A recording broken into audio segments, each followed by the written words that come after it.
Now that we understand what makes up atoms, protons, neutrons, and importantly, electrons, and we understand how those electrons are arranged and how we can use the periodic table to give us information about how many electrons an atom or an element has, now we're going to think about how we do chemistry with those electrons to make compounds.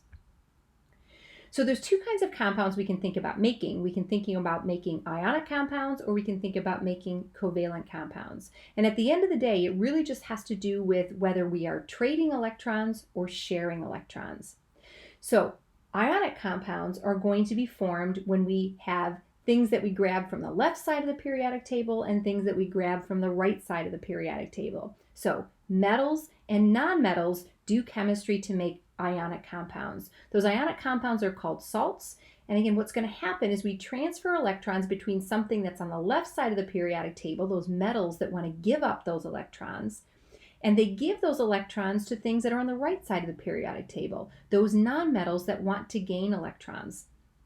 So metals lose electrons to become cations. Again, that T in cations can remind us that those are positively charged.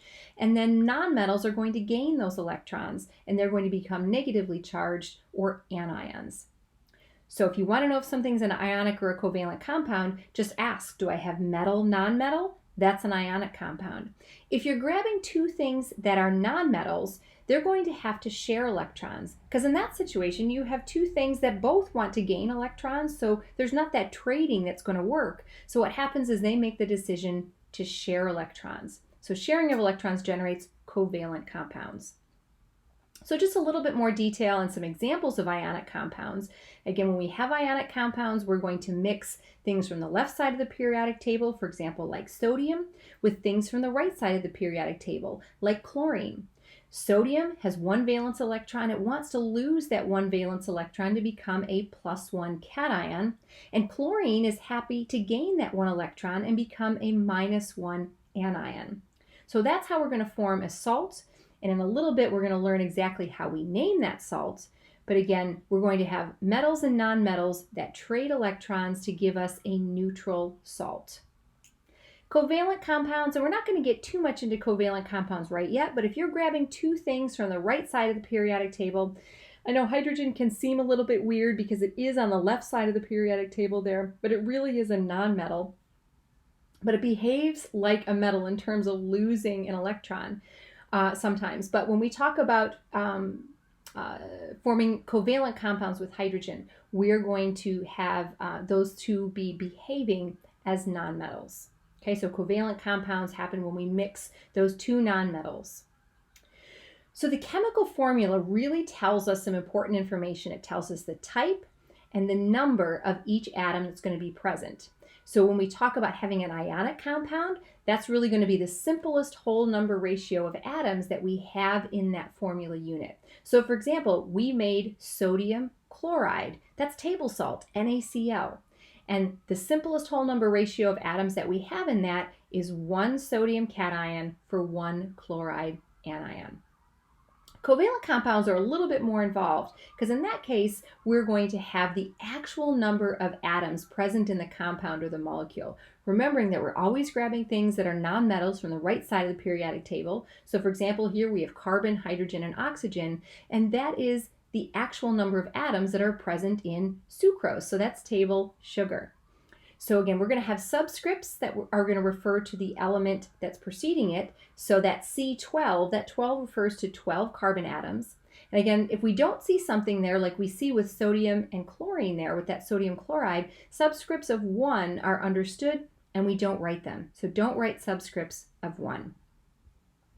So again, the periodic table is going to be your best cheat sheet. We learned in our last skill how we could understand what kind of cation or anion we might make in terms of its charge based on where it is group-wise in the periodic table. So this just sort of summarizes that. We can see our +1 cations and our alkali metals, our +2 cations and our alkaline earth, our -2 anions in our oxygen series, our -1 anions in our halogen series. And one of the things we'll get to when we talk about naming is the fact that some of these guys in the middle have more than one option for their charge. So we'll get to that in a little bit. But again, metals are going to lose electrons to become cations, and we can figure out how many electrons they're going to lose because that is their group number. Nonmetals gain electrons, and the number that it's going to gain is how many it needs to gain to get to 8 electrons total. So the last thing here is to think about how we can use these charges on anions to figure out the chemical formula that we're going to have for an ionic compound. So we're going to call this the crossover approach, and we're just going to go through one example here to think about how we're going to use that. So again, let's imagine that we've got aluminum here. Aluminum loses 3 electrons to become aluminum 3+ as a cation. Oxygen becomes 2- as an anion. So what we can do is this crossover approach, and this 2 becomes the subscript that we have there for the number of aluminum atoms, and then this superscript that we have here as a charge becomes the subscript on oxygen. At the end of the day, what we're really just doing is balancing charge. So if we have something that's a +3 charge and something that's a -2, we need to have 2 of those +3 things to equal 3 of the -2 things. I'll say that again because that could be a little bit confusing. To have the overall charge be 0, if we've got things that are +3 and things that are -2, we need 2 of the +3 things and 3 of the -2 things. That's going to give us something that's neutral overall. So this crossover approach works, but always make sure that you simplify things to the simplest whole number ratio. So if your crossover approach gave you something that had subscripts of 2 and 2, that would simplify to be just a 1-to-1 ratio. And remember, we don't write number ones. So that's our skill on how we make compounds. And our next skill, we'll move on to learn how we name those compounds.